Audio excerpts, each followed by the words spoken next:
Hello दोस्तों, आप लोगों का स्वागत है पगला एक्सप्लेन चैनल पे। तो आज हम लोग फिर से आई एम दी फेटेड विलेन के पार्ट 9 को एक्सप्लेन करेंगे। तो हमने पिछले एपिसोड में देखा कि गुचंग ने वैंग को मार ही दिया था, लेकिन हाओ बीच में उंगली कर रहा था और उसका लेवल गुचंग से ज्यादा था। तो फिर गुचंग वहाँ पे सुप्रीम वेपन को बाहर निकाल लेता है, जिसको देख के हाओ की हवा टाइट हो जाती है और वो हार मान लेता है। इसके बाद गुचंग वैंग को वहीं पे मार देता है। अब अगला सीन अगली सुबह का होता है। हम लोग देखते हैं कि हाओ के फादर उससे कहते हैं कि मुझे नहीं पता था कि गुचंग भेड़ की खाल में भेड़िया है, मुझे तो वो नादान लग रहा था, लेकिन तुम उससे ज्यादा शक्तिशाली हो तो हमें कोई चिंता नहीं है। वहीं पे सुकिंग मन के अंदर सोचती है कि तुम्हें पता भी नहीं है कि गुचंग किस खेत की मूली है। अब इसके बाद वो उन लोगों से माफी मांगती है, क्योंकि अगर वो आधी रात को बाहर न जाती तो ये सब कुछ न होता। हालांकि हाउ उससे कहता है कि इसमें उसकी कोई भी गलती नहीं है, लेकिन वो सुकिंग से ये जरूर पूछता है कि जो दूसरे लड़के जो तुम्हारी तरह ही दिख रहे थे उससे तुम्हारा क्या लेना देना है। तो सुकिंग बता देती है कि उसे भी नहीं पता है, शायद उसकी बहन हो सकती है, क्योंकि उसकी मदर कुछ टाइम के लिए लोअर रियलम पे गई हुई थी। अब उसी टाइम पे वहाँ पे एक सर्वेंट आता है जो कि उन लोगों को बताता है कि लेडी वैन यहाँ पे हाउ से मिलने के लिए आ रही हैं। वहीं पे वैन हाउ के बचपन का प्यार है। अब इसके बाद हम लोग वैन को देखते हैं और इसकी शक्ल से तुम्हें अंदाजा लग गया होगा कि टियानजुन, वोया और जियान की तरह ये भी उन्हीं लोगों में से एक है। इसीलिए जैसे ही मैदान में आती है वैसे ही गुचंग के पास नोटिफिकेशन आ जाता है कि आखिरी किस्मत वाला आ चुका है। अब इसके बाद गुचंग किंग जुआन से पूछता है कि वो लड़की कौन थी जो तुम्हारी तरह दिख रही थी, जिसपे कियांगजुन भी आगे से यही बहाना देती है कि ये उसकी छोटी बहन हो सकती है, जिससे वो पहले कभी भी नहीं मिली होगी। शायद जब उसकी मदर को अपर रियलम में वापस ले जाया जा रहा होगा तब वो प्रेग्नेंट होंगी। गुचंग उसे कहता है जाओ और जाके उसे मिल क्यों नहीं लेती हो, लेकिन किंग जुआन जाने से मना कर देती है, ये कहते हुए कि उसके बड़े भाई का आपसे लेना देना हो चुका है और आप उसे माफ नहीं करेंगे। गुचंग उसे कहता है कि जाओ और जाके मिल लो, लड़ाई मेरी और उसकी हुई है ना कि तुम्हारी। किंग जुआन अभी भी नाटक कर रहे थे, लेकिन गुचंग जानबूझ के उसे अपनी मैजिक की मदद से अपने पास घसीट लेता है और उसे अपनी गोद में बैठा लेता है। अंदाजा लग गया होगा कि ये क्या करने वाला है। वह पे किंग जुआन काफी ज्यादा हैरान होती है, क्योंकि उसे सुकिंग ने बताया ही नहीं था कि गुचंग इस तरह की भी हरकतें करेगा। अब इसी चक्कर में उसके पास कोई जवाब नहीं था, तो वो पानी को बहने देती है और जो होना था वो हो जाता है। अब इसके बाद हम लोग हाओ और वैन को देखते हैं और इन दोनों की ही सेटिंग हो रखी थी।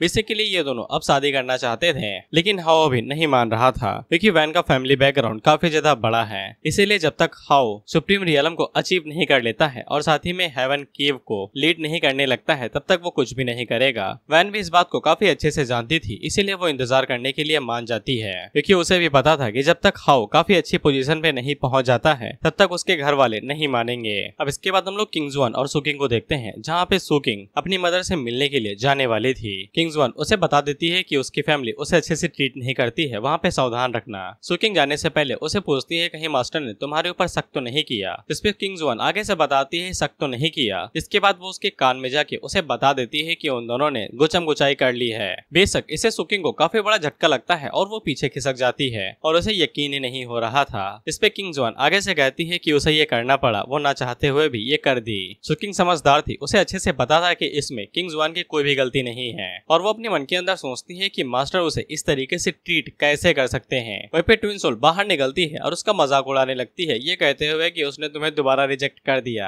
अब इसके बाद हम लोग देखते हैं कि गुचंग यूमी के क्लैन में आया हुआ था, जहाँ पे वो आराम से चाय पी रहा था और यूमी उसका बताया हुआ काम कर रही थी, लेकिन यूमी को कोई भी इन्फॉर्मेशन नहीं मिलती है। तो गुचंग से कहता है कि ज्यादा जांच पड़ताल करने की जरूरत नहीं है, उसे पहले से ही पता है कि हाउ की मदद कौन कर रहा है और उसका अलायंस ऑफ 1000 मर्चेंट इस बारे में कुछ भी नहीं जानता है। किसी ने उसके बारे में जो भी इन्फॉर्मेशन है उसे छुपा ली है। इस पे यूमी आगे से कहती है कि उसके होते हुए उसके अलायंस के अंदर ऐसा कोई भी बंदा नहीं है जो गुचंग के खिलाफ जा सके, लेकिन गुचंग उसे बताता है कि उसके स्पाई से ये पता चला है कि हाउ की एक बचपन की दिलरुबा है जिसका नाम वैन है और वो तुम्हारे अलायंस से जुड़ी हुई है, तुम उसके बारे में कितना कुछ जानती हो। तो फिर यूमी गुचंग को अलायंस के बारे में बताने लगती है कि वैन का अलायंस के अंदर काफी बड़ा हिस्सा है, क्योंकि उसके ग्रैंडफादर काफी टाइम से यहाँ पे काम करते हुए आए थे और वो भी कुछ कम नहीं है, वो भी काफी ज्यादा समझदार है। बिजनेस के मामले में वो बहुत ज्यादा चालाक है, लेकिन उसका एक छोटा भाई है जो कि बिगड़ा हुआ है और वो काफी ज्यादा हरामी किस्म का है। हम उससे शुरुआत कर सकते हैं। गुचंग कहता है कि चाय अच्छी बनाई है तुमने, यूमी उसे कहती है कि जब चाहे तब आओ, बना के पिलाऊंगी। अब इसके बाद हम लोग वैन के छोटे भाई को देखते हैं जिसका नाम टिंग टियान नाम था।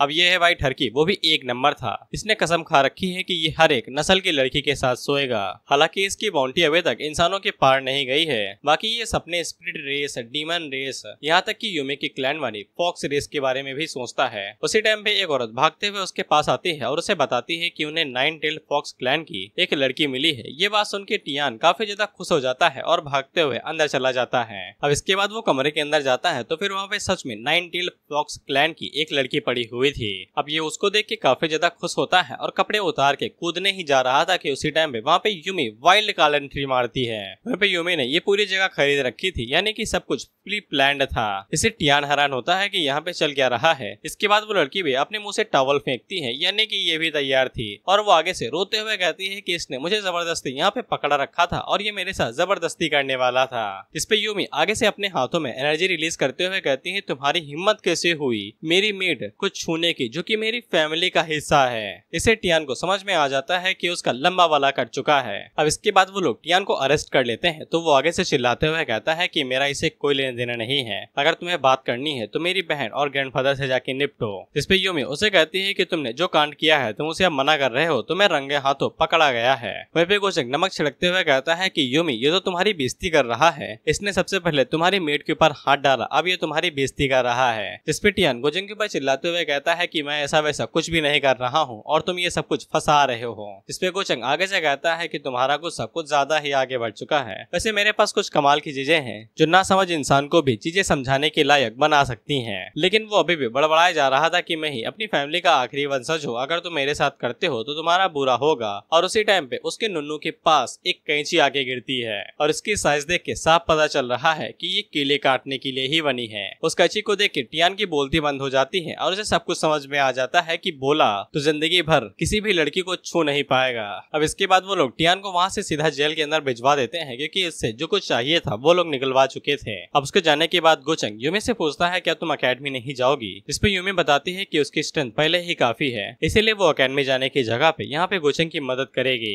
तो फिर गोचंग यूमी से पूछता है कि आगे का क्या प्लान है। तो यूमी बताती है कि ये भले ही बेवकूफ हो लेकिन इसकी बहन नहीं है, वो पक्का इसके ऊपर भरोसा नहीं करेगी। इस पे गोचंग आगे से कहता है कि वो करे या न करे, हमारे पास दूसरे तरीके हैं लोगों से बातें मनवाने के। इसके बाद गोचंग यूमी का हाथ पकड़ता है और उसे कहता है काम करने से पहले चलो चल के थोड़ी देर बाहर घूम लेते हैं। इसके लिए यूमी मुस्कुराते हुए मान जाती है। अब इसके बाद हम लोग वैन को देखते हैं जो कि अपने कमरे में बैठ के अपना काम कर रही थी। उसी टाइम पे उसकी सर्वेंट वहाँ पे भागते हुए आती है और उसे बताती है कि उसके बड़े भाई को 9 टेल्ड फॉक्स वाले पकड़ के लेके गए हैं क्योंकि वो उनकी मेट के साथ अय्यासी करने वाला था और लगे हाथों उसने जो कांड किया है उसे एक्सेप्ट भी कर लिया है। अब इसे वैन काफी ज्यादा हैरान होती है क्योंकि उसे अच्छे से पता है कि उसका भाई भले ही गधा है लेकिन इतना भी नहीं कि वो डायरेक्ट किसी गलत जगह पे हाथ डाल दे।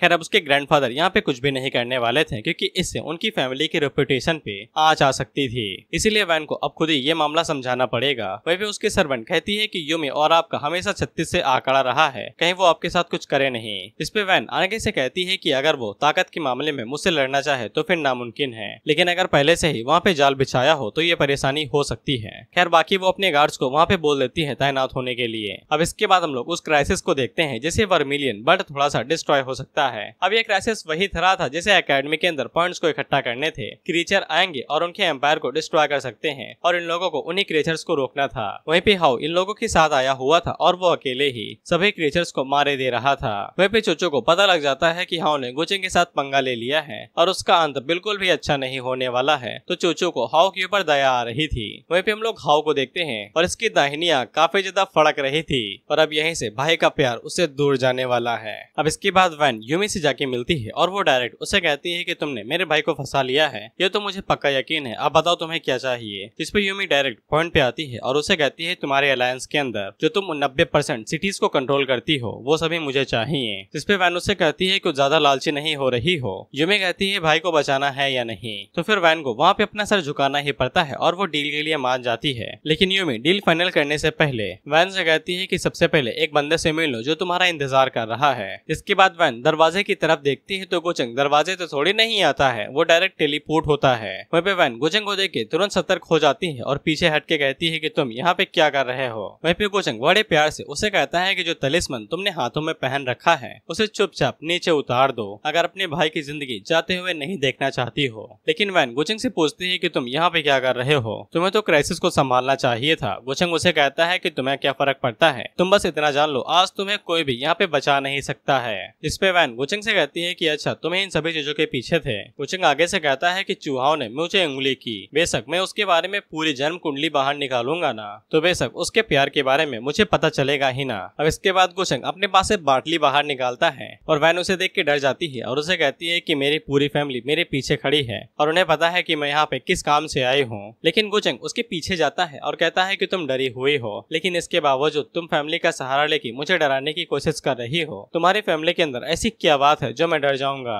वैन जल्दी से तलिस्मन का इस्तेमाल करते हुए गुचेंग के ऊपर अटैक करती है, लेकिन गुचेंग को इसके ऊपर कोई असर नहीं होता है और वो एक ही बार में उसके तलिस्मन को डिस्ट्रॉय कर देता है और उसे कहता है कि हम दोनों का एक दूसरे से कोई भी लड़ाई दंगा नहीं है, लेकिन इसके बावजूद तुम चूहाओं के साथ मिलकर मेरे खिलाफ काम कर रही हो तो बेशक मुझे गुस्सा आएगा ही। इसके बाद यूमी आगे बढ़ती है जो कि अपनी पूंछों को टेंटिकल की तरह इस्तेमाल करती है और उसके दोनों हाथ पैरों को पकड़ के उसे टेबल के ऊपर दे मारती है। अब गुचेंग उसे कहता है बाबू जल्दी से सी ऑफ कॉन्सिनेंस खोलो और मुझे तुम्हारे ऊपर स्लेव मार्क लगाने दो, जिसके बाद मैं तुम दोनों भाई बहनों को आराम से जाने दूंगा। बेशक वैन इसके लिए मना करती है, ये कहते हुए कि मर भी जाऊंगी तब भी मैं तुम्हें खुद को कंट्रोल करने नहीं दूंगी। गुचेंग उसे कहता है ठीक है, जिसके बाद वो उसे ऐसी धमकी देता है कि वैन ने कभी सोचा भी नहीं होगा। वो वैन से कहता है कि मैं तुम्हारे भाई को कंट्रोल करूंगा, उसे उसकी फैमिली में वापस भेज दूंगा और मैं उसकी मदद करूंगा जिससे वो टैंग फैमिली का लीडर बन जाएगा। इसके बाद एक दिन मैं उसे मजबूर करूंगा, जब सभी लोग पूरी फैमिली के साथ मिलकर सेलिब्रेट कर रहे होंगे तब वो अपने पेरेंट्स को मार देगा, तुम्हारे ग्रैंडफादर को और फैमिली के हर एक मेंबर को।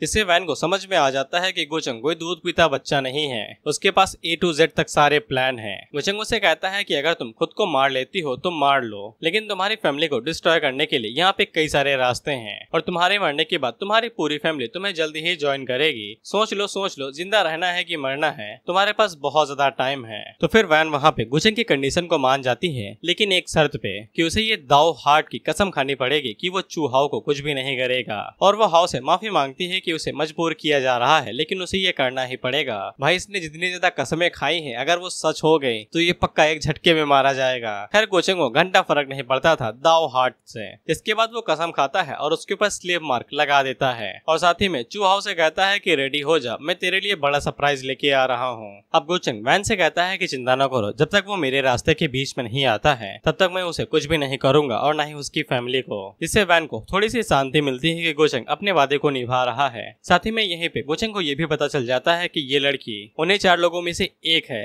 जिनके सेक्ट का नाम बॉर्डरलेस सेक्ट है, यानी कि टियानजिन और वुया जिस सेक्ट से आते हैं उसका नाम बॉर्डरलेस सेक्ट है। वहीं पे गुचेंग को ये बात जान के काफी ज्यादा मजा आता है कि यहाँ पे वैन के लिए वुया और हाओ दोनों ही लड़ाई करने वाले हैं और कमाल की बात है कि वो दोनों ही फॉर्चून चूजन वन है। अब इसके बाद यूमी गुचेंग से पूछती है कि उन लोगों को वैन के भाई के साथ क्या करना है। गुचेंग उसे कहता है कि वापस लौटा दो पूरी इज्जत के साथ। अब इसके बाद गुचेंग वहाँ पे क्राइसिस को निपटाने के लिए निकलने लगता है, तो फिर यूमी उसे मास्टर कह के अलविदा करती है, जिससे वैन काफी ज्यादा हैरान होती है और यूमी से पूछती है कि तुम्हारा गुचेंग के साथ असल में रिश्ता क्या है और क्या उसने भी तुम्हारे ऊपर स्लेव मार्क लगाया हुआ है। जिसपे यूमी उसे बताती है कि बस वो गुचेंग की सर्वेंट है और उसके पास स्लेव मार्क नहीं है, साथ ही में उसकी पूंछ हिल रही थी, यानी खुशी हो रही है। वैन इस बात से हैरान होती है और उसे कहती है कि तुम एक gifted lady of 9 tail fox clan की तरफ से हो, तुम्हें ये सब कुछ करने में और ऐसे शब्दों का इस्तेमाल करने में शर्म नहीं आती है। जिसपे यूमी आगे से मुस्कुराते हुए कहती है कैसी शर्म, गुचेंग जो फ्यूचर में कारनामे करने वाला है वो बहुत ज्यादा कमाल के हैं, इसीलिए उसकी स्लेव बनने में भी कोई बुराई नहीं है और इसके अलावा गुचेंग उसे हमेशा मिलने के लिए आता है इतना बिजी होने के बावजूद,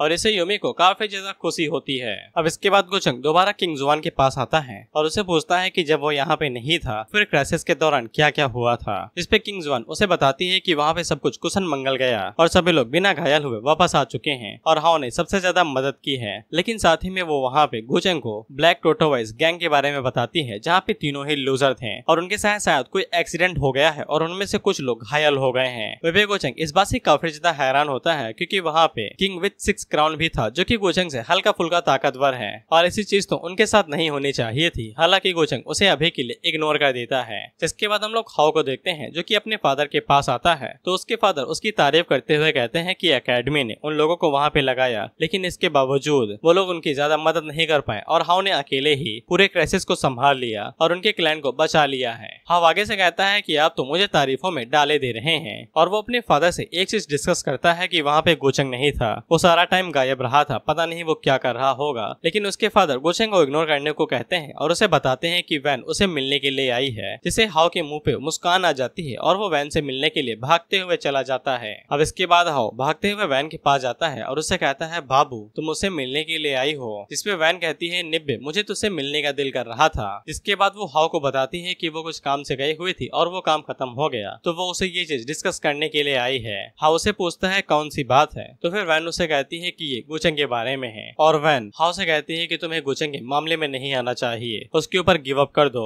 लेकिन हाउ एकदम निब्बे की तरह उसके हाथों को पकड़ के उसे कहता है कि क्या हो गया है, तुम अचानक से ये बात कैसे ला रही हो। इसमें वैन कहती है कि कुछ भी नहीं हुआ है, लेकिन वो बाद में उसके गले लग जाती है और उसे बता देती है कि वो गोचंग को कभी भी नहीं हरा पाएगा और अगर वो उसके साथ पंगा लेने की कोशिश करता है तो वो खुद की जिंदगी खतरे में डालेगा। और वैन हाउ से कहती है कि तुम्हें मेरी कसम, तुम मेरा कहना मानोगे, ये सारी बेइज्जती सह लो ताकि हम एक साथ रह सकें। हाउ वैन की तसल्ली के लिए मान जाता है और मन के अंदर सोचता है कि अचानक से बाबू को क्या हो गया, कुछ तो गड़बड़ हुई है। अब यहीं पे हमें दो हंसों के जरिए रेफरेंस दिखाया जाता है कि आगे क्या होगा। तुम्हें उन दोनों की पोजीशन दिखाई दे रही है ना, वहीं पे पानी के अंदर हम लोग देखते हैं कि एक सांप एक हंस को मार देता है, जो कि बेशक सांप अपना गोचंग है और जिसको गोचंग ने लिटा दिया है वो हाउ है। और अगर तुम लोग सोच रहे हो कि वैन ने अभी तक हाउ को आधी अधूरी बात क्यों नहीं बताई, गोचंग के बारे में सब कुछ क्यों नहीं बता दिया, तो दो रीजन हो सकते हैं। पहला तो ये एक नंबर की बेवकूफ है और दूसरा शायद ये स्लेव मार्केट की वजह से हो सकता है। अब इसके बाद हम लोग चूचू को देखते हैं, जिसको गोचंग ने काम पे लगाया हुआ था सोर्स को ढूंढने के लिए। चूचू अपना काम खत्म कर लेती है और गोचंग को फोन मिला के उस पे चिल्लाते हुए कहती है कि मैं तुम्हारी नौकरानी नहीं हूँ, सोर्स को मैंने ढूंढ लिया है, कब यहाँ पे आ रहे हो। गोचंग मन के अंदर सोचता है कि ये मुझसे मिलना चाहती है, लेकिन इसके बावजूद अकड़ रही है और वो चूचू से कह देता है कि उसने काफी अच्छा काम किया है, अभी वो बिजी है तो बाद में आ जाएगा।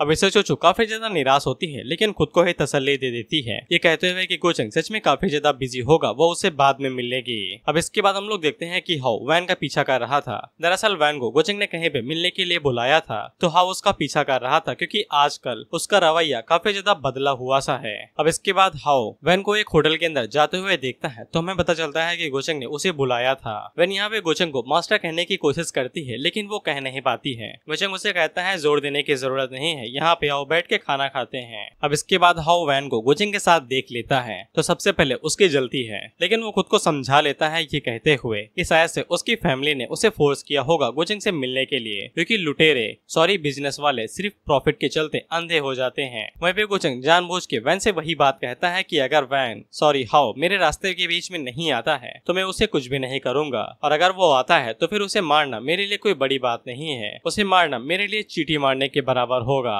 अब इससे हाउ को काफी ज्यादा गुस्सा आता है, क्योंकि एक तो गोचंग का लेवल अभी उससे काफी कम है और वो इतने कॉन्फिडेंट के साथ उसे मारने की बात कर रहा है। तो हाउ को ऐसा लगता है कि गोचंग सिर्फ अपनी फैमिली बैकग्राउंड की वजह से खुद को बाहुबली समझ रहा है। वैन गोचंग से कहती है कि उसने ये बात हाउ को बता दी है, उसे चिंता करने की जरूरत नहीं है, हाउ कभी भी लड़ाई दंगा अपने दिल के अंदर नहीं रखता है। और वो गोचंग से पूछती है कि तुम इतने छोटे मामले के लिए मुझे यहाँ पे नहीं बुलाओगे, तुमने मुझे क्यों बुलाया है। तो गोचंग उसे जानबूझ के ऐसी बातें कहता है कि तुम्हारा रंग रूप इतना बुरा भी नहीं है, इस समय मुझे लड़कियों की कमी पड़ रही है जो मेरा बिस्तर गर्म करें। अब इससे हाउ को बेशक काफी ज्यादा गुस्सा आता है और वो आगे से गोचंग को कर्ज करते हुए कहता है कि एक बार तुम मेरे हत्थे चढ़ जाओ, मैं तुम्हारी बॉडी के हजारों टुकड़े करूंगा, तुम्हारी हड्डियों को जला के चूरा बना दूंगा, तुम्हारी बॉडी डिस्ट्रॉय कर दूंगा, तुम्हारी स्प्रिट को निगल जाऊंगा। जिसके बाद वो बाहर बढ़ ही रहा था कि उसी टाइम पे वैन गोचंग से पूछ लेती है, अगर तुम्हें मुझसे यही चाहिए था तो तुम पहले मांग सकते थे, इतनी देरी क्यों कर दी। गोचंग उससे कहता है कि ये कोई लेना देना नहीं रखता है, मेरी गर्दन में दर्द कर रहा है, आके दबा दो। वैन इसके लिए मान जाती है और कहती है ठीक है, और अपने मन के अंदर सोचती है कि अचानक से ये सेवा पानी क्यों करवाने लगा। वहीं पे हाउ इस बात को नोटिस कर लेता है कि वैन बिल्कुल भी घबराई नहीं हुई है और वो काफी ज्यादा शांत है,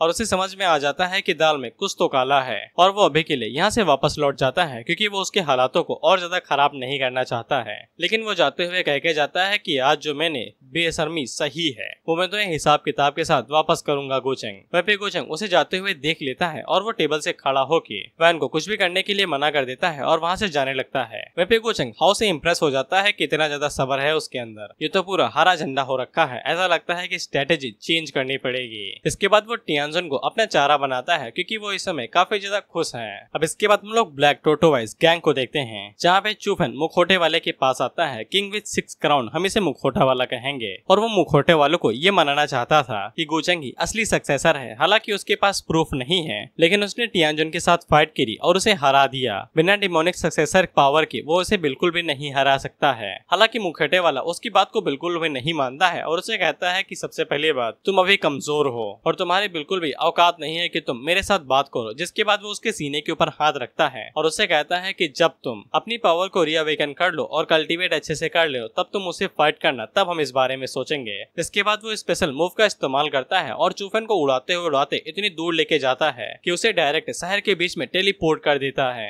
सभी लोग ये देख के हैरान हो जाते हैं कि ये अचानक से कहाँ आ गया। वहीं पे चूफन को भी समझ में आ जाता है कि मुखौटे वाला असल में एक मॉन्स्टर है, उसके साथ सोच समझ के बात करनी पड़ेगी। अब इसके बाद चूफन वहाँ पे सोचने लगता है कि वो गोचेंग का पर्दाफाश कैसे करे और तभी उसके बगल से यूमी गुजरती है और यूमी को देखते ही उसके दिल की घंटियां बजने लगती है और अपने मन के अंदर सोचता है कि किसने सोचा था कि मैं उसे यहाँ पे टकरा जाऊंगा, ये किस्मत ही है जो हमें मिलाना चाहती है। और वैसे भी चूफन अब वो घोड़े को चारा देने वाला नहीं रखा था, वो उसके बराबर के लेवल का है, लेकिन वो खुद को रोक लेता है क्योंकि गोचेंग ने यूमी को बचाया था और उसे अभी गोचेंग की आइडेंटिटी के बारे में नहीं पता है। जब वो गोचेंग को एक्सपोज कर देगा तब वो यूमी से बात करेगा। अब इसके बाद हम लोग अज़ूरे ड्रैगन टीम को देखते हैं और जैसा इनकी टीम का नाम है वैसे ही इन्हें एम्पायर दिया गया है। हम देखते हैं कि जियान के हाथों में golden warrior magic physique of invincibility लगी थी और वो मन के अंदर सोचती है कि अगर मैं इसे कल्टीवेट करती हूँ तो फिर मैं खुद को गोल्डन गर्ल के अंदर बदल सकती हूँ। और इसकी इमेजिनेशन ऐसी बॉडी बिल्डर वाली थी और खुद को इस तरह से इमेजिन करके उसका भाई थोड़ा सा जी खट्टा जाता है। लेकिन उसी टाइम पे उसे बाहर से आवाज आती है तो वो भागते हुए बाहर जाती है तो फिर उसे दिखाई देता है कि फेंग को किसी ने नीचे गिरा दिया है और सावी को कोई उठा के लेके जा रहा है।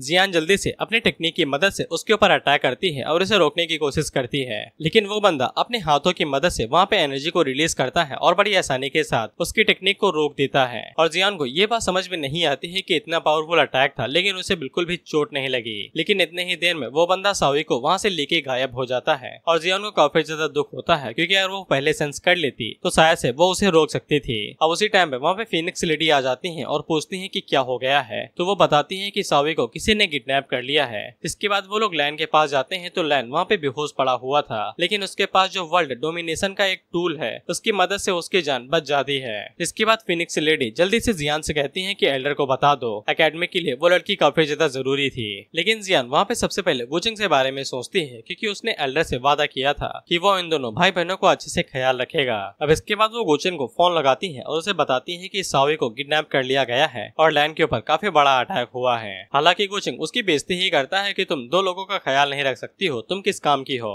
लेकिन जियान उसे बताती है कि वो बंदा काफी ज्यादा शक्तिशाली था, शायद वो ग्रेट सेक्रेट रियलम पे था। और उसी टाइम पे हम लोग देखते हैं कि गोचिंग ने ही सावी को किडनैप किया था और वो जियान से कहता है कि मैं वहाँ पे जल्द ही आता हूँ। अब इसके बाद हम लोग लैन को देखते हैं जो कि जब उठता है तो अपनी बहन का नाम लेते हुए उठता है। जब उसकी नजर एल्डर्स के ऊपर पड़ती है तो वो उनसे रिक्वेस्ट करता है कि उसकी बहन को बचा लिया जाए। वो एल्डर उसे कहते हैं कि हमें पहले बताओ कि वहाँ पे क्या हुआ था, हम मदद करते हैं। इस पे लैन उन्हें बताता है कि वो लोग बाहर बैठ के कल्टीवेट कर रहे थे और उसी टाइम पे वहाँ पे एक बंदा आ जाता है जो कि उसकी बहन की सेलेस्टियल डिमोनिक फिजिक के पीछे था। उसने अपनी बहन को बचाने की कोशिश की लेकिन वो उसके एक ही झापड़ में नॉकआउट हो गया। एल्डर्स को समझ में आ जाता है कि वो बंदा सेलेस्टियल डिमोनिक फिजिक के पीछे ही था। वहीं पे एक एल्डर कहता है कि कहीं ये डिमोनिक सक्सेसर से रिलेटेड तो नहीं है। इसके बाद एल्डरली लैन को उसका फ्लैग्स वही 7 टूल ऑफ वर्ल्ड डोमिनेशन का हिस्सा उसे वापस कर देते हैं और उससे कहते हैं कि तुम इतना कमाल कर से छुपा रहे थे, हमें बताया भी नहीं। अगर ये तुम्हारे पास ना होता तो शायद से तुम अपनी सोल को भी खो देते।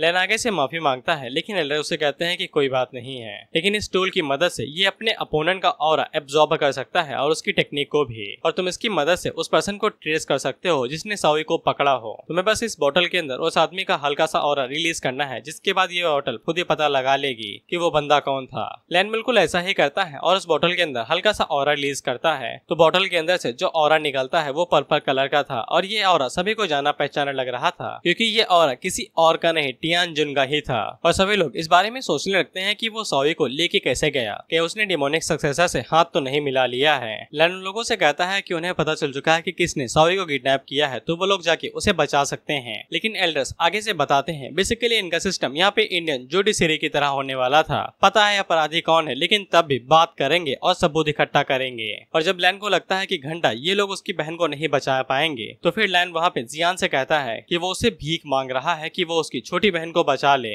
जियान आगे से कहती है कि वो भी मदद करना चाहती है लेकिन वो क्या ही कर सकती है। तो लैन उससे कहता है कि अगर वो अपने बड़े भाई गोचेंग से कहेगी तो वो पक्का उसकी मदद करेगा, क्योंकि गोचंग काफी ज्यादा शक्तिशाली है और ऊपर से वो गो फैमिली का मेंबर है। भले ही पर्पल मेंशन टियानजुन के पीछे हो, लेकिन इसके बावजूद वो साओई को बचा सकता है। जियान आगे से कहती है कि अरे वो मेरी खातिर इतना बड़ा काम थोड़ी ना करेगा, लेकिन लैन आगे से कहता है कि उसने जियान की खातिर ऑलमोस्ट टियानजुन को मार ही डाला था जब उसने जियान को हरास करने की कोशिश की थी। जियान उसे कहते हैं कि ऐसा वैसा दोबारा कुछ मत कहना। उसी टाइम पे वहाँ पे गोचंग भी आ जाता है। जियान उसे देख के काफी ज्यादा घबरा जाती है और पूछती है कि तुम अचानक से इतनी जल्दी कैसे आ गए। वहाँ पे लेडी फिनिक्स अपने मन के अंदर सोचती है कि जैसा रूमर्स बताते हैं वो सच नहीं है, ये सच में अपनी बहन की काफी ज्यादा चिंता करता है, तभी भागते हुए यहाँ पे चला आया। वहीं पे सभी लोग गोचंग की तरफ देखते हैं तो गोचंग उन्हें बता देता है कि उसे सब कुछ पता है। यहाँ पे जियान उनकी टीम लीडर थी और उसे लापरवाही हुई है और उसने 2 लोगों की जिंदगी खतरे में डाल दी। उसका बड़ा भाई होने के नाते ये वो इन सभी चीजों की जिम्मेदारी लेता है।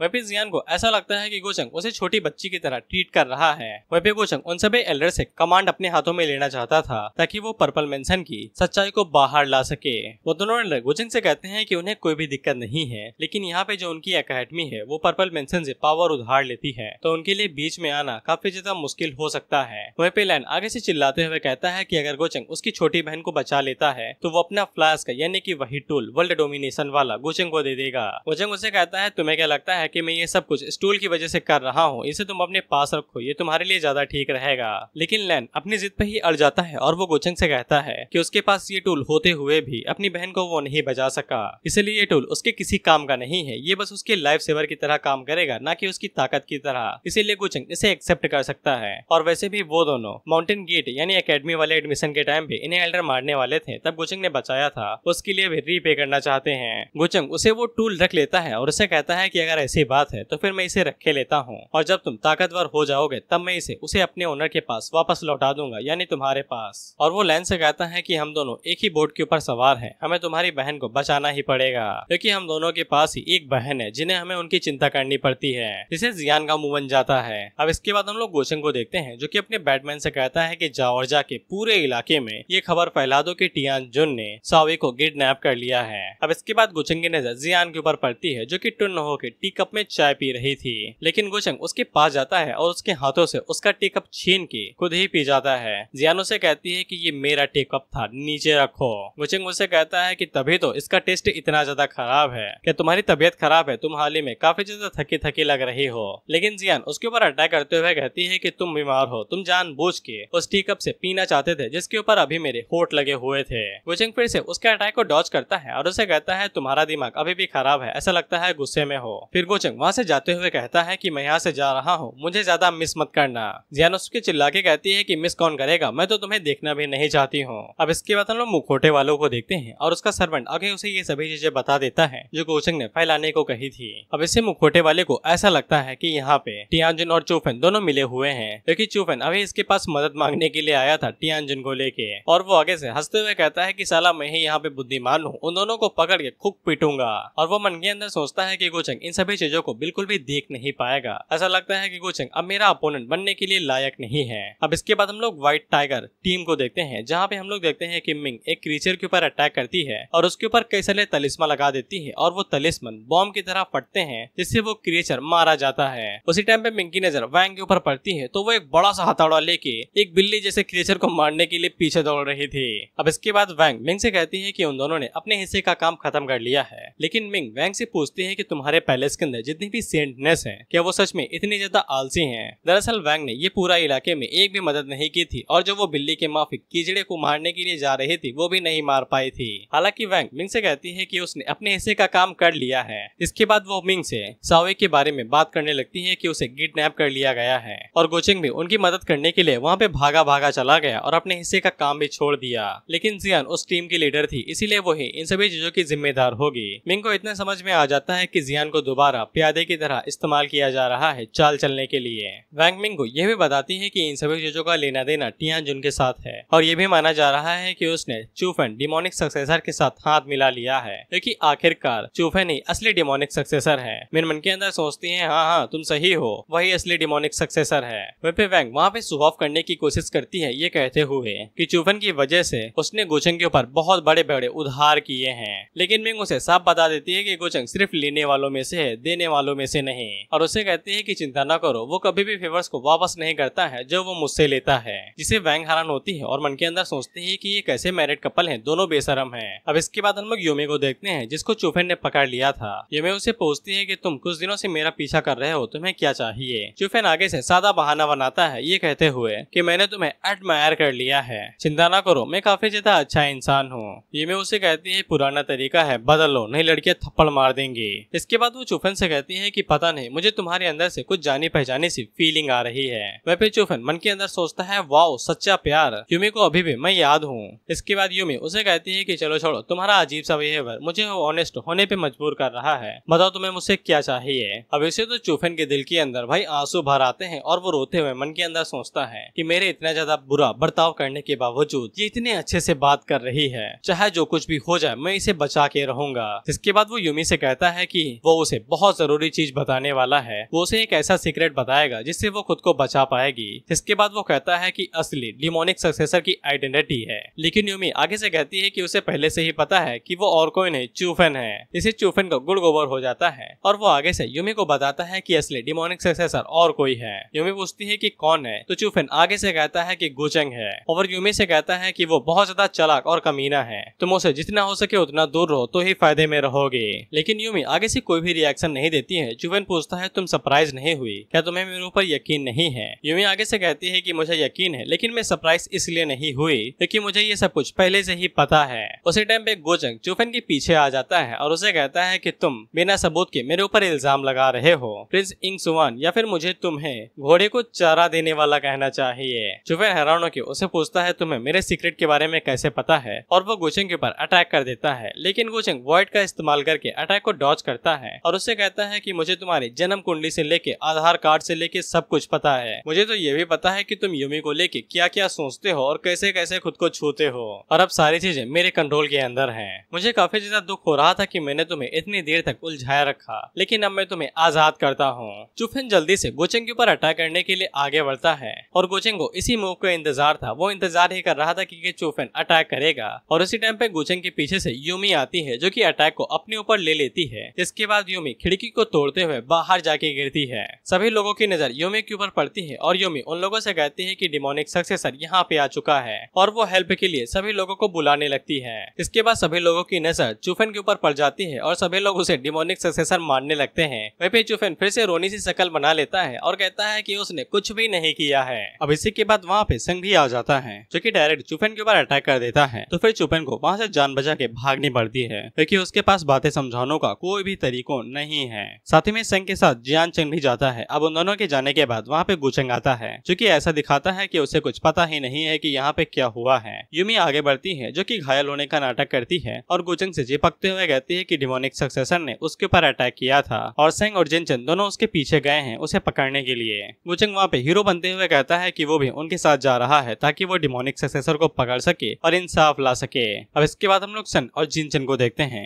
जो कि चूफेन के पीछे भाग रहे थे और उसे रोकने की कोशिश करते हैं। वहीं पे चूफेन आगे से चिल्लाते हुए कहता है कि मैंने कितनी बार बोला है कि मैं कोई डिमोनिक सक्सेसर नहीं हूँ, लेकिन वो दोनों उसकी एक सुनने को राजी नहीं थे और उसके पीछे पड़े रहते हैं। वहीं पे चूफेन को समझ में आ जाता है कि उसे सेफ प्लेस ढूंढनी पड़ेगी छुपने के लिए। गुचेंग भी यहाँ पे आता ही होगा। उसी टाइम पे गुचेंग उसके सामने भी आ जाता है जो कि सामने से उसके ऊपर अटैक करता है और उसकी बॉडी के अंदर अपना हल्का सा ऑरा डाल देता है। वहीं पे चूफेन गुचेंग को देख के उसे कहता है कि तुम इन सभी चीजों के पीछे हो, तुम्हारा मकसद सिर्फ मासूम लोगों को मारना है। और वो उन लोगों से कहता है कि अब वो भी पीछे नहीं हटेगा और फाइट बैक करेगा। इसके बाद वो अपने पास से अपनी गोल्डन एशियन बेल को बाहर निकालता है और अटैक करना शुरू करता है, जिसके बाद वो तुरंत वहाँ से 9-2-11 हो जाता है। गुचेंग उन दोनों से कहता है कि वो इस बेल को रोकने की कोशिश करता है और वो दोनों उसके पीछे जाएं और मन के अंदर सोचता है कि पीछे जाओगे तभी तो फायदा होगा। वहीं पे संग मन के अंदर सोचता है कि अगर ये इतना ही बेवकूफ है तो ये नंबर 1 कैसे हो सकता है। चूफेन को मारने के बाद सारा फेम मैं ले लूंगा। अब इसके बाद हम लोग संग को देखते हैं जो कि जानबूझ के जिनजिन को दूसरी तरफ भेज देता है ताकि जो भी क्रेडिट हो वो सब उसे मिले, ना कि किसी और को। और साथ ही में चूफेन जो भी टेक्निक और ऑरा इस्तेमाल करता है वो संग से ही जुड़ा हुआ है तो उसे अच्छे से पता है कि वो कहाँ पे होगा।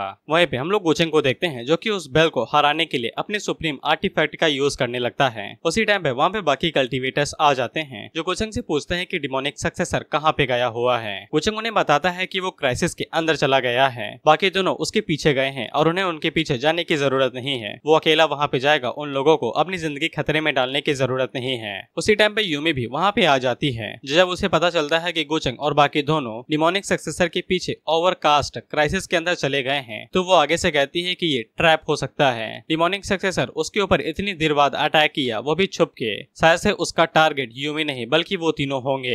इससे वो सभी लोग हैरान हो जाते हैं और यूमी कहती है कि ये मत भूलो, डिमोनिक सक्सेसर के पीछे अब एक ऑर्गेनाइजेशन भी है। शायद से उन लोगों ने वहाँ पे जाल बिछाया हो सकता है। साथ ही में गोचंग अपनी सुप्रीम वेपन को भी यहीं पे छोड़ के चला गया है ताकि वो बेल को संभाल सके। इसके बाद वो आगे से नौटंकी करते हुए कहती है कि ये सब कुछ उसकी गलती है, अब उसकी वजह से वहाँ पे गोचंग और बाकी दोनों लोग भी मारे जाएंगे। इसके बाद वो भी उन्हें रोकने के लिए आगे बढ़ने लगती है ताकि डिमोनिक सक्सेसर का सामना कर सके। हालांकि लड़कियां उसे रोक लेती हैं और उसे कहती हैं कि अपनी औकात में रहो, तुम्हारी एबिलिटीज इतनी ज्यादा नहीं है कि तुम उनके साथ मुकाबला कर सको, इसीलिए चुपचाप यहाँ पे बैठे रहो और उनके वापस आने का इंतजार करो। अब इसके बाद हम लोग इंटरनल ओवरकास्ट के क्राइसिस को देखते हैं और ये बिल्कुल गहराई में आ चुके थे, जहाँ पे संग चुफन के ऊपर अटैक करता है तो वो खसकते हुए पीछे जाके गिरता है और संग उसे कहता है कि तुम तो डिमोनिक सक्सेसर हो, क्या इतना ही दम है? मुझे अपनी पावरफुल डिमोनिक टेक्निक दिखाओ ताकि मैं तुम्हारा अच्छे से मुकाबला कर सकूं। चुफन आगे से कहता है कि मेरे पास कोई भी टेक्निक नहीं है और ना ही मैं कोई डिमोनिक सक्सेसर हूँ, लेकिन संग को उसकी बातों के ऊपर यकीन नहीं होता है और कहता है कि तुमने तो इंग्यो को भी मारने की कोशिश की थी।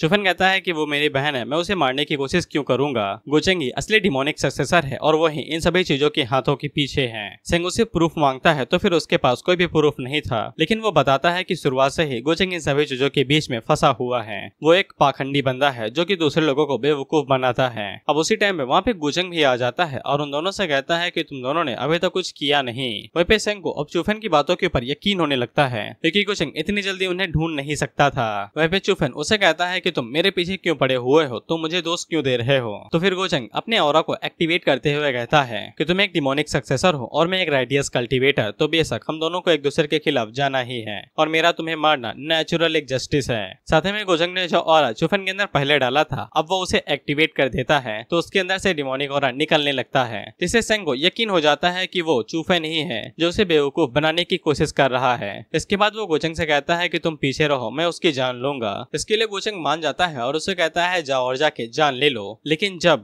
संग उसकी जान लेने के लिए आगे बढ़ ही रहा था तो फिर गोचेंग उसके ऊपर पीछे से अटैक करता है और उसके सीने के अंदर अपना हाथ घुसा के उसका दिल चुरा लेता है। संग उसे कहता है कि तुम क्या कर रहे हो? इस पे गोचेंग उसे कहता है कि वो सही है, असली डिमोनिक सक्सेसर मैं हूँ। अब इसके बाद गोचेंग संग के ऊपर लात मार के उसे पीछे फेंक देता है और कहता है कि जिनचन यहाँ पे नहीं है, अगर तीनों यहाँ पे एक साथ हो जाते हो तो फिर मुझे बहुत ज्यादा बवाल करना पड़ेगा तुम्हारी मौत को असली दिखाने के लिए। वहीं पे सन को पता चल चुका था कि चुफन डिमोनिक सक्सेसर नहीं है, तो वो उसे कहता है कि हमें एक साथ हाथ मिलाना पड़ेगा, नहीं तो हम लोग यहीं पे मारे जाएंगे। और सन गोचेंग से कहता है कि तुमने मेरे ऊपर स्नीक अटैक किया तो तुम्हें लगता है कि तुम जीत सकते हो। जिसके बाद वो अपने पास स्काई एम्परर्स लैंप नाम का एक आर्टिफैक्ट बाहर निकालता है जो कि सुप्रीम लेवल पे था। गोचेंग अपने पास से अपनी स्पेशल बाटली बाहर निकालता है और उन दोनों से कहता है कि तुम दोनों ही काफी ज्यादा अमीर हो, तुम में से हर किसी के पास एक सुप्रीम आर्टिफैक्ट है, मैं इसे रख लेता हूँ। और वो बाटली उसके आर्टिफैक्ट को अपने अंदर एब्जॉर्ब कर लेती है, जिससे वो दोनों हैरान हो जाते हैं और सन भागते हुए गोचेंग के ऊपर अटैक करने की कोशिश करता है। लेकिन गोचेंग अपने पास से अपना हेलमेट बाहर निकालता है और उनसे कहता है कि उछलने का कोई फायदा नहीं है। जिसके बाद वो उन लोगों के ऊपर एक ही अटैक मारता है और सामने की तरफ एक स्लैश जाता है जो कि उन दोनों की 20 से 2 टुकड़े कर देता है और वो दोनों ही मरते हुए अपने आखिरी शब्द कहते हैं कि उसने कभी सोचा भी नहीं था कि वो दोनों गोचेंग के हाथों आ फंसेंगे। वहीं पे चुफन मन के अंदर सोचता है कि अगर स्काई एम्परर के बेटे का ये हाल हो सकता है तो फिर मुझ जैसे घोड़े को चारा देने वाले का क्या हाल होगा। खैर दोनों ही मर चुके हैं, कोई फायदा नहीं है। वहीं पे गोचेंग उन दोनों से कहता है कि तुम दोनों कुछ ज्यादा ही एरोगेंट थे कमजोर होने के बावजूद, और दूसरा काफी ज्यादा कमजोर था और तुम दोनों ही यहाँ पे रह के बस अपना ऑरा वेस्ट कर रहे थे। अब इसके बाद सिस्टम गोचेंग को चुफन को मारने के लिए रिवार्ड देता है, लेकिन वो कुछ ज्यादा खास नहीं था क्योंकि चुफन की वैल्यू कुछ ज्यादा थी नहीं। अब यहाँ पे जिनचन आने वाला है तो गोचेंग को तैयारी करनी पड़ेगी। इसके बाद वो चुफन की स्वॉर्ड उठा लेता है जिसके ऊपर उसका ऑरा लगा हुआ था और वो सोचता है कि उसे अब कहाँ पे कट लेना चाहिए। अब इसके बाद हम लोग जिनचन को देखते हैं और उसे पता चल जाता है कि वो लोग काफी ज्यादा मुसीबत में है और आपस में लड़ाई कर रहे होंगे। जिसके बाद वो उस साइड जाने लगता है जहाँ से ऑरा निकल रहा था, ये सोचते हुए कि उन तीनों की उम्मीद अब वो बना है। जिसके बाद जब वो उस जगह पे पहुंचता है तो हम लोग देखते हैं कि गोचेंग ने चुफन का एक क्लोन बना दिया था जो कि गोचेंग के ऊपर अटैक करते हुए कहता है कि आज तुम्हारा आखिरी दिन है। वहीं पे जिनचन को पता चलता है कि सेन का ऑरा गायब हो चुका है, यानी कि वो मारा जा चुका है। वहीं पे गोचेंग के हालात काफी ज्यादा खराब हैं और गोचेंग चुफन से कहता है कि आज मैं भले मर भी जाऊं तो भी मैं तुम्हें अपने साथ लेके जाऊंगा। इस पे चुफन अटैक करते हुए कहता है रस्सी जल गई लेकिन बल नहीं गया। लेकिन उसी टाइम पे जिनचन आगे बढ़ता है जो कि चुफन को पीछे ढकेल देता है और गोचेंग को बचा लेता है। वहीं पे गोचेंग जानबूझ के जिनचन से कहता है कि वो सही टाइम पे आया है और उसने गोचंग तो बचा लिया, लेकिन वो फिर भी काफी ज्यादा लेट हो चुका है। अगर वो थोड़ा पहले आ जाता तो फिर शायद सन की जान बच जाती और उसे डेमोनिक सक्सेसर के हाथों मरना न पड़ता।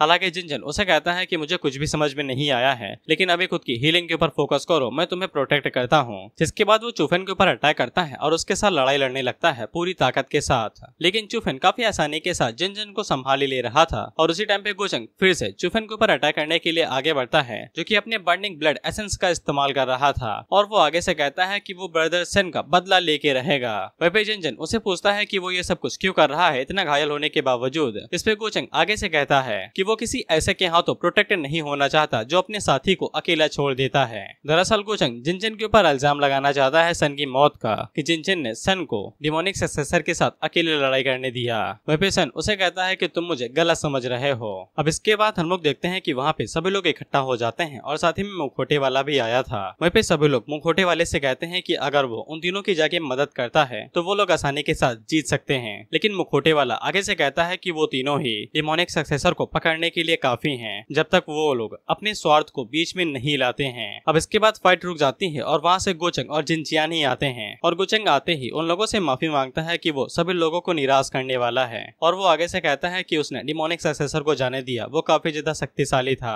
अब इसके बाद इंग्यू आगे बढ़ती है और वो गोचंग से सन के बारे में पूछती है। गोचंग आगे से कहता है कि इस बारे में उसे जिनचन से पूछना चाहिए। तो फिर जिनचन आगे से बताता है कि सन पहले ही मारा जा चुका है और उसे डिटेल्स के बारे में नहीं पता है। वो सभी लोग इसे हैरान होते हैं और पूछते हैं कि तुम दोनों तो एक साथ गए हुए थे। तो वो सभी लोग पूछते हैं कि ऐसा कैसे हो गया। तो गोचंग जानबूझ के कहता है कि ये कुछ ऐसा है जिसको उन लोगों को नहीं जानना चाहिए। एग्जाम्पल के लिए जिनचन ने सन को अकेले जाने दिया जिससे वो मारा गया। इस पे जिनचन आगे से कहता है कि शब्दों का ठीक से इस्तेमाल करिए और वो सन से सच में अलग नहीं होना चाहता था। अब इसके बाद सभी लोग जिनचन के बारे में बात करने लगते हैं कि सन तो मारा गया और गोचंग बुरी तरीके से घायल हो गया है, लेकिन उसे बिल्कुल भी चोट नहीं आई है। अब इसके बाद जिनचन आगे बढ़ता है और पछतावे में गोचंग को एक पिल देता है जो उसकी इंजरी को ठीक कर सके, लेकिन गोचंग उसे साफ मना कर देता है, ये कहते हुए कि इसे तुम्हें अपने लिए बचा के रखना चाहिए। वो शायद अगली बार लकी नहीं होगा डिमोनिक सक्सेसर का अगर उसे पाला पड़ता है। अब इसके बाद इंग्यू आगे बढ़ती है और गोचंग को शुक्रिया कहती है उनकी मदद करने के लिए, लेकिन गोचंग उससे पार निकल जाता है और उसे कहता है कि वो बिल्कुल लाचार है। और गोचंग इसके बाद वहाँ से निकल जाता है। वहीं पे मुखौटे वाला अपने मन के अंदर सोचता है कि गोचंग एक असली मर्द है। वहीं पे जिनचन भरोसे के लायक बिल्कुल भी नहीं है। अब इसके बाद इंग्यू आगे बढ़ती है और वो जिनचन को शुक्रिया कहती है और उससे कहती है कि वो पक्का स्काई एम्परर को उनकी बेटे की मौत के बारे में अच्छे से समझा देगी। वहीं पे जिनचन मन के अंदर सोचता है कि सन उसके बराबर का ही है, उसकी तरह समझदार और शक्तिशाली है, उसका अंत इस तरीके से नहीं होना चाहिए। जिसके बाद वो उन सभी लोगों से माफी मांगता है और इसी बारे में सोचता है कि गोचंग असल में यहाँ पे क्या करने की कोशिश कर रहा था। क्या वो खुद का यहाँ पे नाम बनाना चाहता है या फिर सभी लोग उसे ही गलत समझ रहे हैं। अब इसके बाद हम लोग हाओ को देखते हैं और उसे काफी ज्यादा गुस्सा आता है कि गोचंग डिमोनिक सक्सेसर के हाथों के अंदर जाके भी जिंदा वापस आ गया। हम लोग उसी के बगल में सुप्रीम कीव हेवन के एक एल्डर को देखते हैं जो कि उसे कहते हैं कि तुम्हें चिंता करने की जरूरत नहीं है। उम्र के मामले में गोचंग तुमसे छोटा है तो फिर तुम्हें एक जूनियर से इतनी ज्यादा चिड़न क्यों हो रही है। जिसपे हाओ बताता है कि आप उसे जितना नादान समझते हैं वो उतना है नहीं, वो हद से ज्यादा कमीना है और कुछ भी कर सकता है। जिसपे एल्डर आगे से कहते हैं कि उसका बैकग्राउंड भले ही भयानक हो सकता है लेकिन ताकत के मामले में वो तुमसे ज्यादा शक्तिशाली नहीं है और तुम उससे पक्का अपना बदला ले सकते हो।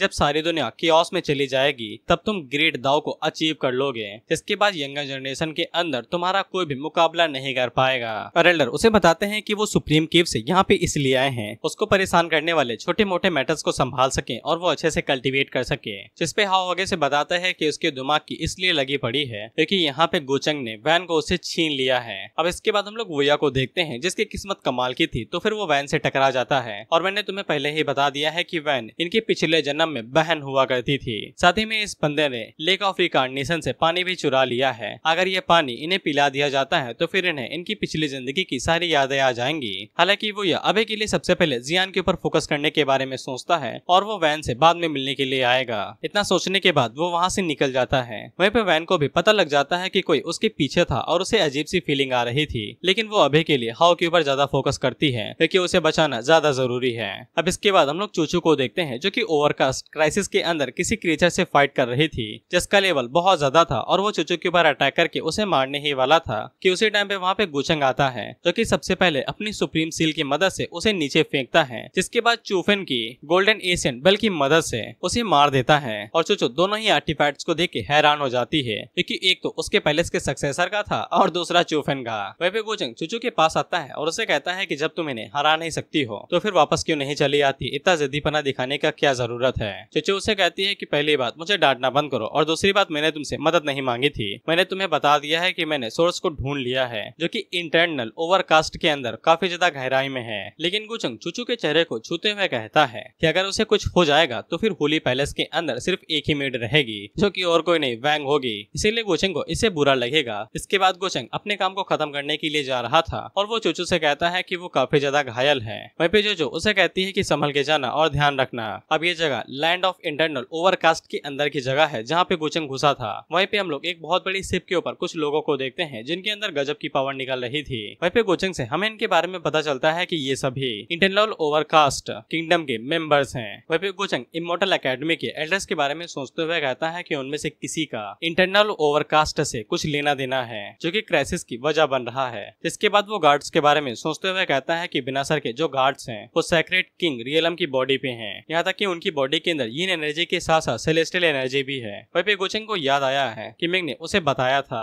कि internal overcast kingdom successor of ancient reincarnation supreme being को ढूंढने की कोशिश कर रहा है क्योंकि वो लोग रिकार्नेशन करने के लिए एक जगह स्टेब्लिश करना चाहते हैं जहाँ पे इंटरनल ओवरकास्ट बीइंग्स रहेंगे। गोचंग उसे पूछता है बस इतना ही, मिंग कहती है हाँ बस इतना ही और मन के अंदर सोचती है कि यही सारी जानकारी मुझे पिछली लाइफ से मिली थी। उसके बाद मुझे नहीं पता है कि ये लिंक कहाँ पे गया था क्योंकि उसके बाद तुमने मुझे मार ही दिया था। वहीं पे गोचंग मन के अंदर सोचता है कि ये लिंक मारा जा चुका है तो फिर मैं ही रिकार्नेशन ऑफ सक्सेसर हुआ। तुम्हें ये लिंक याद होगा जिसके पास एक लॉकेट थी जो कि योमी पे लाइन मारने की कोशिश कर रहा था, लेकिन योमी ने गोचंग के साथ मिलकर उसे धोखा दे दिया था और अब गोचंग यहाँ पे रिकार्नेशन ऑफ सक्सेस बन के यानी कि उसी का टाइटल इस्तेमाल करने वाला है।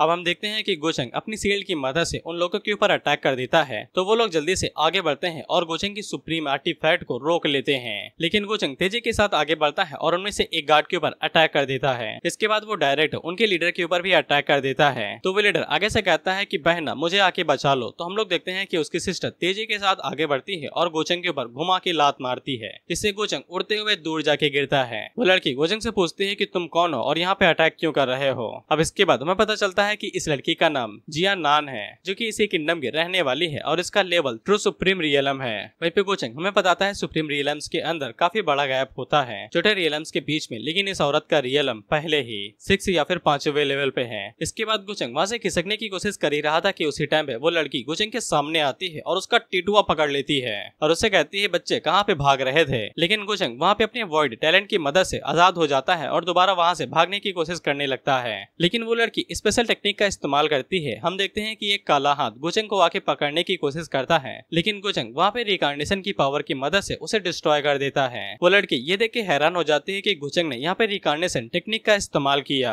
और गोचंग से कहती है कितनी पावरफुल स्ट्राइक थी और उससे पूछती है कि उसका एशियंट सुप्रीम रिकार्नेशन बीइंग से क्या लेना देना है, कौन सा रिलेशनशिप है उसका। गोचंग उससे पूछता है कि तुम्हारा क्या मतलब है और उसे समझ में आ जाता है कि मछली ने चारा पकड़ लिया है। जीनान गोचंग से कहती है कि तुम उसके सक्सेसर होगे क्योंकि उसके अलावा और कोई इंसान हो ही नहीं सकता है जो कि रिकार्नेशन टेक्निक का इस्तेमाल कर सके। गोचंग आगे से कहता है कि मैं उसका सक्सेसर हूँ, तुम्हारा क्या मतलब है। जीनान आगे से कहती है कि अगर तुम सक्सेसर हो तो फिर हमारे लड़ने की कोई भी वजह नहीं है क्योंकि वो लोग किंगडम को छोड़ के उसे ही ढूंढने के लिए आ रहे थे। वहीं पे गोचंग को पता चलता है कि हेलबर्ड काफी ज्यादा चिलमिला रहा है और उसके अंदर से लाजवाब किलिंग इंटेंट रिलीज हो रहा है और गोचंग उसे मुश्किल से ही रोक पा रहा था अटैक करने से। अब इसके बाद जीनान गोचंग को अपने बारे में बताती है कि वो इंटरनल ओवरकास्ट किंगडम की सबसे बड़ी प्रिंसेस है और वो गोचंग से कहती है कि अगर तुम रिकार्नेशन सुप्रीम बीइंग के सक्सेसर हो तो फिर हम लोग एक डील कर सकते हैं। वो लड़की बताती है कि वो लोग एशियंट रिकार्नेशन सुप्रीम बीइंग को ढूंढ रहे थे ताकि उनकी मदद से वो लोग रिकार्नेशन प्लेटफॉर्म बना सके, लेकिन वो अचानक से गायब हो चुका है तो शायद से गोचंग उसकी मदद कर सकता है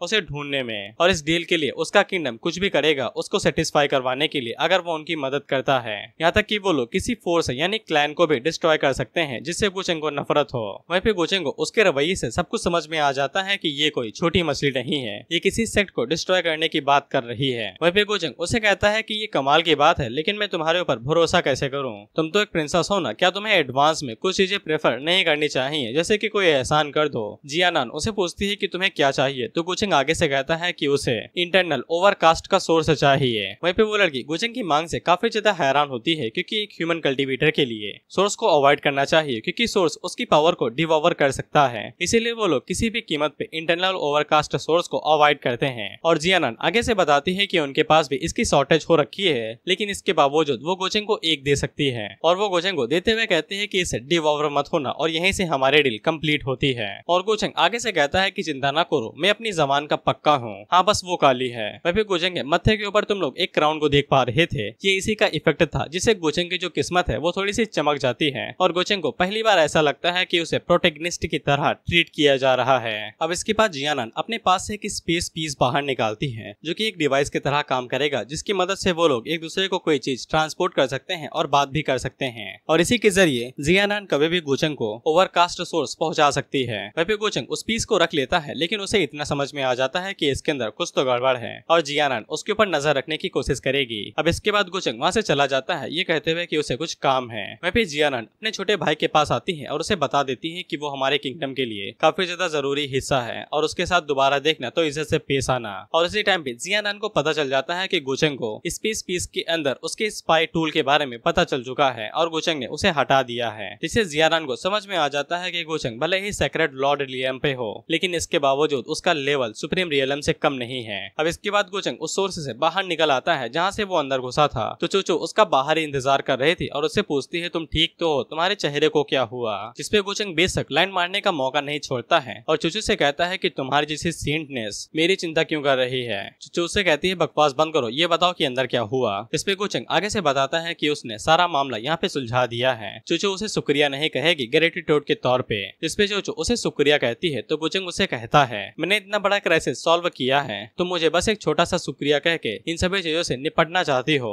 और साथ ही में गुचेंग चूचू के करीब जा रहा था। चूचू उससे पूछती है तुम्हें क्या चाहिए, जिसके बाद वो पाउट करने लगती है, यानी किस के लिए रेडी थी। लेकिन गुचेंग उसे छोड़ के वहाँ से निकल जाता है और जाते हुए कहता है कि तुम कुछ ज्यादा ही सोच रहे थे। और वो चूचू से कहता है कि तुम भी जाके आराम करो। वहीं पे चूचू खुद को समझाने की कोशिश करती है कि वो एक कमीना डेविल है, जितना हो सके उतना उससे दूरी बना के रखो और उसके लिए फॉल ना करो, सॉरी प्यार में ना पड़ो। अगला सीन कुछ दिनों के बाद का होता है। गुचेंग जब अपनी इंजरीज को हील कर लेता है तो वो बाकी लोगों से मिलने जाता है, जहाँ पे जियान भागते हुए उसके पास आती है और उसकी चिंता दिखाने लगती है। लेकिन गुचेंग हमेशा की तरह उसका मजाक बना देता है, ये कहते हुए कि तुम्हारा भाई तो अभी भी कल्टीवेट कर रहा है, ये तो उसकी पपेट बॉडी है। जियान उससे कहती है अच्छा जोक था। वहीं पे लाइन आगे बढ़ता है और गुचेंग से अपनी छोटी बहन के बारे में पूछता है और साथ ही में उससे माफी भी मांगता है कि उसकी छोटी बहन की वजह से उसे डिमोनिक सक्सेसर से लगना पड़ गया और उसकी ये हालत हो गई। हालांकि गुचेंग नौटंकी करता है और उससे कहता है कोई बात नहीं है, राइटियस कल्टीवेटर तो डिमोनिक सक्सेसर के साथ फाइट करते ही हैं। लेकिन उसे दुख था कि उसे सावी के बारे में कोई भी जानकारी नहीं मिली है। जिसपे एल्डर गुचेंग से कहते हैं कि तुम्हें खुद को दोष देने की जरूरत नहीं है, डिमोनिक सक्सेसर काफी बड़ी चीज है और वो लोग एक रात के अंदर ये सब कुछ थोड़ी ना सॉल्व कर सकते हैं। तो फिर गुचेंग उन लोगों से डिमोनिक सक्सेसर के बारे में कोई न्यूज पूछता है तो उन लोगों के पास कोई भी खबर नहीं थी। लेकिन वो लोग गुचेंग को बताते हैं स्काई एम्परर माउंटेन और बुद्धिस्ट माउंटेन आपस में लड़ाई कर रहे हैं और उनकी एकेडमी उनके बीच में सुलह कराने की कोशिश कर रही है, लेकिन वो बीच में पिसती जा रही है। इसीलिए सभी चीजें काफी ज्यादा परेशानी में जा रही हैं और साथ ही में जिनजिन की वजह से वहाँ पे और भी ज्यादा माहौल बहुत ज्यादा बिगड़ा हुआ है। स्काई एम्परर तो उसे ही दोषी मान रहे हैं। वहीं पे गुचेंग नौटंकी करते हुए कहता है कि वो लोग आपस में क्यों लड़ाई कर रहे हैं और उन्हें जिनजिन के ऊपर शक क्यों हो रहा है। इस पे जियान पीछे से कहती है कि किसी ने ये खबर फैला दी है कि जिनचन ने जानबूझ के प्रिंस सेन को मरवा दिया था। इस पे गुचेंग नौटंकी करते हुए कहता है कि मुझे उसके बिहेवियर के ऊपर थोड़ा सा शक था, लेकिन इसका मतलब ये थोड़ी ना है कि हम लोग किसी को कातिल बना देंगे। खैर गुचेंग इस मामले को अभी इग्नोर कर देता है और उन लोगों से कहता है कि हमें डिमोनिक सक्सेसर के ऊपर फोकस करना चाहिए ताकि हम सावी को बचा सकें। और वो उन लोगों से कहता है कि अगर उन्हें डिमोनिक सक्सेसर की कोई भी जानकारी चाहिए तो फिर उन्हें टियानजुन के पास जाना पड़ेगा, क्योंकि वही कोई उन्हें क्लू दे सकता है। अब इसके बाद गुचेंग टियानजुन के ऊपर इल्जाम लगाते हुए कहता है कि वो काफी टाइम से पूरे ब्लैक टोटोवाइस एम्पायर के अंदर घूम रहा था, लेकिन इसके बावजूद टियानजुन के बारे में उसे कोई भी खबर सुनने को नहीं मिली। ऐसा हो सकता है कि किसी ने काफी सारे लोगों को फोर्स किया हो इस बारे में छुपाने के लिए। जिसपे लैन आगे से कहता है कि ये पक्का पर्पल मेंशन होगा जिसने सभी लोगों को धमकाया होगा कि कोई भी टियानजुन के बारे में कोई भी खबर ना दे। और लैन आगे से गरीबी कार्ड दिखाते हुए कहता है कि वो लोग तो गरीब हैं, वो लोग एक मछली की तरह हैं जो कि चॉपिंग बोर्ड के ऊपर पड़ी हुई है, वो सिर्फ भीख मांग सकते हैं और कुछ भी नहीं। लेकिन गुचेंग आगे से कहता है कि अगर वो एक सुप्रीम सेक्ट है तो फिर इससे क्या फर्क पड़ता है, लेकिन वो लोग कभी भी टियानजुन के पापों को छुपा नहीं सकते हैं और वो कभी भी इसके लिए अग्री नहीं करेगा। इससे लैन का विश्वास गुचेंग के ऊपर और ज्यादा बढ़ जाता है कि सावी सही थी। गुचेंग बहुत ज्यादा राइटियस बंदा है और वो उनके लिए पर्पल मेंशन से भी लड़ने के लिए राजी है ताकि वो सावी को बचा सके। वह गुचेंग उन लोगों से कहता है कि ये मैसेज सभी लोगों के पास भिजवा दो कि जितने भी पर्पल मेंशन के लोग हैं वो सभी ब्लैक टोटोवाइस के एम्पायर पे आके मुझसे मिले। वह जियान गुचेंग से कहती है कि उसे इस तरीके से पागलों की तरह एक्शन नहीं लेने चाहिए। वो अकेला पूरे पर्पल मेंशन के खिलाफ नहीं जा सकता है। उन लोगों को बस टियानजुन को अकेले ढूंढने की जरूरत है, उसको पूरे मेंशन को ललकारने की जरूरत नहीं है। लेकिन गुचेंग आगे से कहता है कि मैंने बस उन्हें टी के लिए इनवाइट किया है ताकि हम लोग चाय पी सके और कुछ भी नहीं। और गुचेंग जियान से कहता है कि मैंने लैन से वादा किया है कि मैं उसकी बहन को वापस लेके आऊंगा, तो मैं वो पूरा जरूर करूंगा। जिससे लैन के दिल के अंदर गुचेंग के लिए इज्जत बहुत ज्यादा बढ़ जाती है। अब इसके बाद हम लोग असली वाली सोकिंग को देखते हैं जिसका पीछा टियानजुन कर रहा था, जिसपे उसकी ट्विन सोल आगे से कहती है कि साला फोर सिंग आए पिछवाड़े में दर्द हो रखा है, हमें जल्द ही उसे पीछा छुड़ाना पड़ेगा। वहीं पे सोकिंग ट्विन सोल से पूछती है कि डिमोनिक सक्सेसर ने प्रिंस सेन को क्यों मार दिया, जिसपे ट्विन सोल बताती है कि उसे नहीं पता है, शायद से ये कोई प्लान हो सकता है। अब इससे सोकिंग को गुचेंग की चिंता होने लगती है क्योंकि उसे पता चला था कि गुचेंग भी घायल हो चुका है। जिसपे ट्विन सोल उसे कहती है कि अभी भी तुम्हें उसकी चिंता हो रही है, वो तुम्हारी बहन के साथ गुलछर्रे उड़ा रहा होगा। अब इसके बाद हम लोग टियानजुन को देखते हैं जिसका दिमाग खराब हो गया था और वो आगे से चिल्लाते हुए कहता है कि मैं इतने टाइम तक डिमोनिक सक्सेसर का पीछा कर रहा था और मुझे बाद में ये पता चला था कि मैं जिसका पीछा कर रहा था वो नकली है। लेकिन टियानजुन को कुछ भी समझ में नहीं आ रहा था, तो वो सारी चीजें कनेक्ट करने की कोशिश करता है कि सबसे पहले वो ब्लैक टोटोवाइस एम्पायर से डिमोनिक सक्सेसर का पीछा करते हुए यहाँ पे आया। कई बार उसे लड़ाई की लेकिन पकड़ने में फेल हुआ, जिसके बाद ये अफवाह फैलने लगी कि डिमोनिक बॉडी की जिसके पास थी उसे किडनैप कर लिया गया है और जिस बंदे ने उसे किडनैप किया था उसने पर्पल की का इस्तेमाल किया था जो कि सिर्फ टियानजुन ही इस्तेमाल कर सकता है। और अब डिमोनिक सक्सेसर ने प्रिंस सेन को सबकी आंखों के सामने मार दिया है। लेकिन उसी तरफ टियानजुन ने डिमोनिक सक्सेसर का पीछा किया और उसे एम्पायर के बाहर ले गया और ये सभी चीजें बिल्कुल भी कनेक्टेड नहीं है। और उसी टाइम पे उसकी फोर सिंग आई भी पूरी तरीके से रिस्टोर हो जाती है और वो फैसला करता है कि वो दोबारा इसका इस्तेमाल करेगा ताकि वो एनिमी को ढूंढ सके। इसके बाद वो फोर सिंग आई का इस्तेमाल करता है और एक अलग जगह पे चला जाता है। तो फिर उसे एक माउंटेन गेट दिखाई देता है जो कि डिस्ट्रॉय हो चुका था और तभी उसकी नजर पीछे की तरफ पड़ती है तो फिर एक पीछे बंदा था जिसको देख के टियानजुन घबरा जाता है और उसे कहता है कि तुम ये कैसे हो सकते हो और उसकी आंख से खून बहने लगता है। जिसके बाद वो होश में आता है तो फिर उसकी फोर सिंग आई खून की धार मार रही थी और वो मन के अंदर सोचता है कि तुम किस तरीके के मॉन्स्टर हो गुचेंग। अब इसके बाद हम लोग पर्पल मेंशन वाले लोगों को देखते हैं और गुचेंग से मिलने के लिए पर्पल मेंशन की तरफ से उनकी प्रिंसेस या फिर सेंटेस जियान आई हुई थी। वहीं पे गुचेंग उन्हें वेलकम करता है तो हमें पता चलता है कि वो किंगजवान के साथ गेम खेल रहा था जहाँ पे वो जितनी बार चेस हारती उतनी बार उसके मुंह के ऊपर मेकअप लगा दिया जाता। वहीं पे जियान अंदर आती है तो गुचेंग को ग्रीट करती है और हमें पता चलता है कि इसकी जो वैल्यू है वो थोड़ी सी पर्पल यानी येलो कलर में है। वहीं पे जियान को ऐसा लगता है कि गुचेंग उसे देख के नाखुश हो गया है। वहीं पे गुचेंग उसे कहता है कि आओ और आके सीट ले लो और इसका रवैया बिल्कुल तिरछा हुआ था। दरअसल गुचेंग ने उसकी वैल्यू देखी थी तो येलो कलर था जो कि बहुत कम होता है या फिर बीच में रहता है, तो गुचेंग इससे निराश हो गया था। अब गुचेंग जियान के साथ बातें करने लगता है और उससे कहता है कि तुम वास्तव में काफी ज्यादा खूबसूरत हो। जिसपे जियान उसे कहती है कि तुम आदमियों के बीच में एक ड्रैगन हो लेकिन तुम मेरी खूबसूरती की मजाक कर रहे होगे, मैं इतनी ज्यादा खूबसूरत नहीं हूँ। और वो गुचेंग से पूछती है कि आपने मुझे यहाँ पे इनवाइट क्यों किया है। गुचेंग उसे पूछता है तुम्हें क्या लगता है, जिसपे जियान बताती है कि तुम टियानजुन को ढूंढना चाहते हो लेकिन मेरा उसके साथ कोई भी कांटेक्ट में नहीं है। इसपे गुचेंग बताता है कि तुमने मुझे गलत समझ लिया है, अगर उसे ढूंढना होता तो फिर कई सारे तरीके थे, मैं तुम्हें परेशान न करता।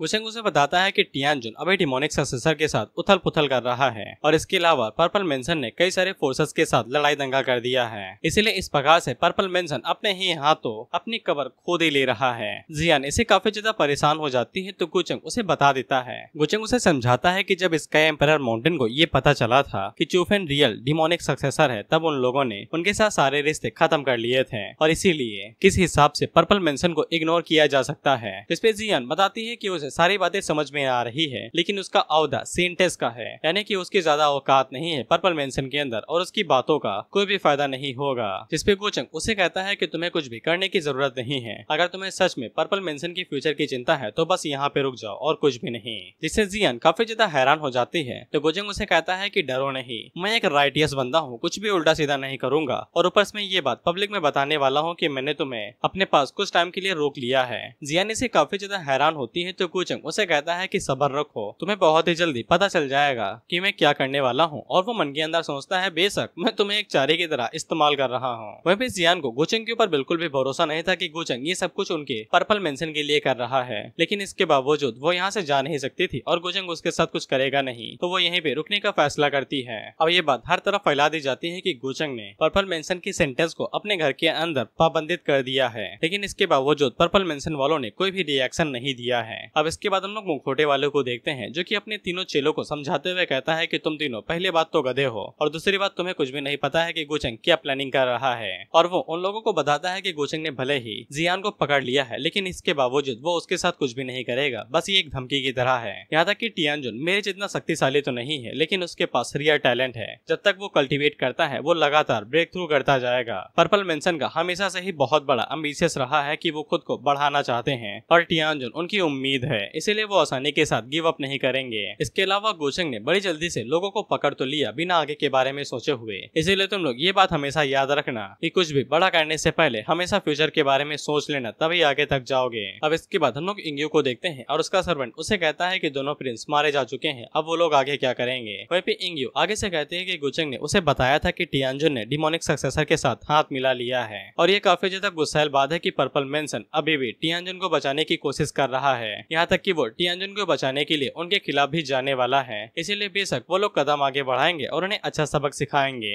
अब इसके बाद हम लोग जियान को देखते हैं, जिसे दुख हो रहा था कि वो सावी को बचा नहीं पाई, इसीलिए वो फैसला करती है कि उसे टियानजुन को ढूंढना पड़ेगा ताकि वो गुचंग की मदद कर सके। उसी टाइम पे उसका नीला तोता उसे बताता है कि सामने की तरफ एक ट्रेजर है, लेकिन जियान उस तोते की बेइज्जती करते हुए कहती है कि मैंने तुम्हें इंसानों को ढूंढने के लिए कहा था, ट्रेजर्स को नहीं। मुझे ये नहीं चाहिए, मुझे कोई फर्क नहीं पड़ता है। मैंने तुमसे कहा है कि तुम इंसान ढूंढो, डिवाइन हर्ब मेरे लिए कोई मायने नहीं रखती है। जिसपे उसका तोता उसे बताता है कि वो खास चीज है, तो हमें जियान से पता चलता है कि वो स्टार फायर सीड है, जो काफी ज्यादा कमाल का ट्रेजर है, तो जियान उसकी तरफ जाने लगती है। अब इसके बाद हम लोग वहाँ पे वोया को देखते हैं, जिसने ये जाल बिछाया हुआ था और वो जियान को देखते हुए सोचता है कि इसे बहुत जल्द ही इसके असली कैरेक्टर के बारे में पता चल जाएगा, जिसके बाद हम एक दूसरे को जान जाएंगे। लेकिन मैं फोर्सफुली इसे ये पानी पिलाना नहीं चाहता हूँ। मुझे सबसे पहले टियानजुन से बात करनी पड़ेगी, मुझे सबसे पहले उसे परेशानी से बाहर निकालना पड़ेगा, इसके बाद हम चारों की मुलाकात दोबारा होगी। और इसी के साथ ये एपिसोड यहीं पे खत्म होता है। एक और चीज, ये वीडियो थोड़ा सा छोटा था, 1 घंटे का था और आज आ चुका है। इसका मतलब ये नहीं कि कल भी आ जाएगा, ये मैंने पहले से ही रिकॉर्डिंग और एडिटिंग करके रखा था तो ही अपलोड कर पाया हूँ। कल नई वीडियो आएगी या नहीं आएगी कोई गारंटी नहीं है।